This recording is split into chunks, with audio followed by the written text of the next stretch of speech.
আসসালামু আলাইকুম, সবাই কেমন আছেন? আশা করি সবাই ভালোই আছেন।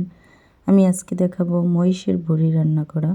আমি একটা পাত্রে পানি দিয়েছি, তার ভিতর দিয়েছি লেবু পাতা, তেজপাতা, হলুদ।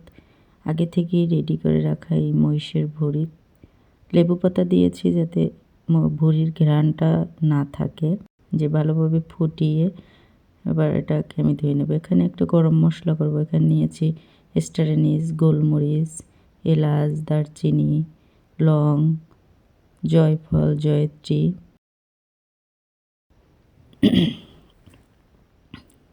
জিরা, শাহি জিরা,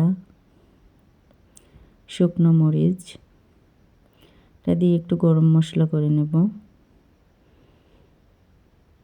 এটা সব রান্নাই দেওয়া যায়, সব মাংসেই দেওয়া যায়, খুবই ভালো লাগে, ঘ্রাণটাও খুব সুন্দর আসে। এটা ব্লেন্ডারে গুঁড়ো করে নেব আমি। দেখুন আমার মহিষের ভুঁড়িতে কত তেল হয়েছে। এবার একটা পাত্রে আমি রান্নার জন্য তেল নিয়েছি, পেঁয়াজ কুচি দিয়ে দিলাম, পেঁয়াজ কুচি আর তেজপাতা, দারচিনি, এলাচ, একটু শুকনো মরিচ দেব। এটা একটু ব্রেস্তার মতো করে তারপরে আমি মশলা অ্যাড করব। এখানে আছে পেঁয়াজ বাটা, আদা বাটা, রসুন বাটা। এটা একটু ভেজে এবার আমি ভুঁড়িটা দিয়ে দেব। ভুঁড়িটা কোনো ঘ্রাণই আসে না, খুবই সুন্দর, বোঝাই যায় না এটা মহিষের ভুঁড়ি। দিয়ে দিলাম হলুদ গুঁড়া, মরিচের গুঁড়া, জিরা ধনে গুঁড়া। এবার এটাকে ভালোভাবে কষিয়ে স্বাদ মতো লবণ দিয়ে দিলাম। এটাকে ভালোভাবে কষিয়ে নেব। একটু ভালোভাবে কষিয়ে নিচ্ছি, একটু পানি দিয়ে দিলাম। এটা অল্প অল্প পানি দেব আর ভালোভাবে কষাবো। এরপরে একটু প্রেশার কুকারে দিলাম, আর নাহলে সিদ্ধ হতে অনেক বেশি সময় নেবে, তাই প্রেশার কুকারই সিদ্ধ করলাম। এবার সিদ্ধ হয়ে গেছে, এখন একটু ফোড়ন দেব। নিয়েছি পেঁয়াজ কুচি, রসুন। এটাকে একটু ব্রেস্তা করে এরপরে আমি এই যে সিদ্ধ করে রাখা ভুঁড়িটা দিয়ে দিলাম।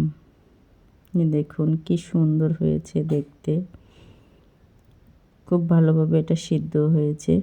আগে থেকে করে রাখা যে গরম মশলাটা ছিল এটা একটু অ্যাড করলাম, 1 চামচ পরিমাণ দিলাম, আমার ওটা পুরো লাগবে না, অল্পই দিয়েছি, বেশি দিলে এটা খারাপ লাগবে খেতে। কাঁচামরিচ দিয়েছি, এটা হয়ে গেছে প্রায়, এখন একটু কাঁচামরিচ দিয়ে দিলাম।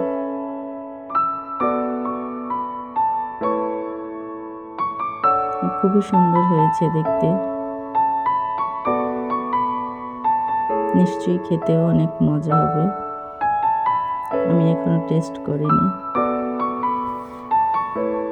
খুবই সুন্দর হয়েছে, এটা খুব ভালোভাবে সিদ্ধও হয়েছে।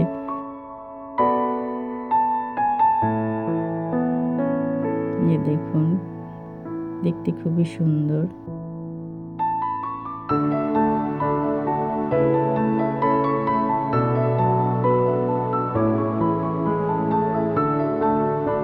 এখানে নিয়েছি চাল, চাপটি পিঠা বানাবো, ভাতের চাল আর আতপ চাল। এটা ব্লেন্ডারে আমি করব, পানি দিয়ে করব, ব্লেন্ডার করে নেব।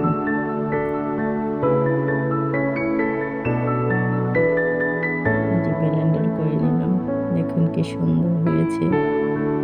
তো এটা দিয়ে আমি চাপটি পিঠা বানাবো, ভুঁড়ির সাথে পিঠা। আমাদের এদিকে এটা জটা পিঠাও বলে, আমি জানি না আপনারা কি বলেন এটাকে, আমাকে জানাবেন কমেন্ট করে যে আপনারা কি বলেন এটা পিঠাটাকে।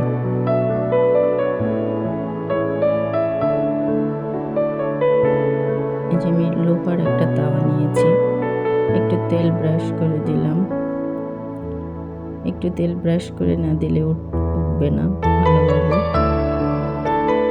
এবার এটাকে চামচ দিয়ে ভালোভাবে দিয়ে দিলাম।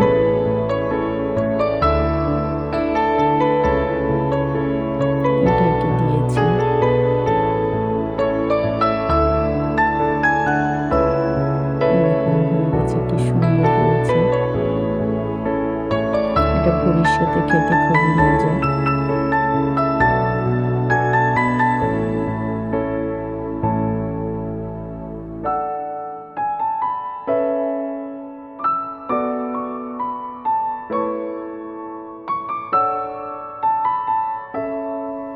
এটা শুধু আতপ চাল দিয়ে করা যায়, কিন্তু আমি একটু ভাতের চাল নিয়েছি সাথে। আমার মনে হয় তাতে বেশ ভালোই লাগে। যে খুব সুন্দর হইতেছে পিঠেগুলি, একবারে উঠে যাচ্ছে। এই যে দেখুন আমার পিঠার ভুড়ি রেডি। আমি এখন একটু টেস্ট করে দেখব। আমার ভিডিও যদি ভালো লেগে থাকে তাহলে আমাকে জানাবেন কমেন্ট করে। আমার ভিডিওর কোনো একটা অংশ যদি ভালো লেগে থাকে তাহলে আমাকে একটা লাইক দিবেন, কমেন্ট করে জানাবেন, সাবস্ক্রাইব করে আমার পাশে থাকবেন। আসসালামু আলাইকুম।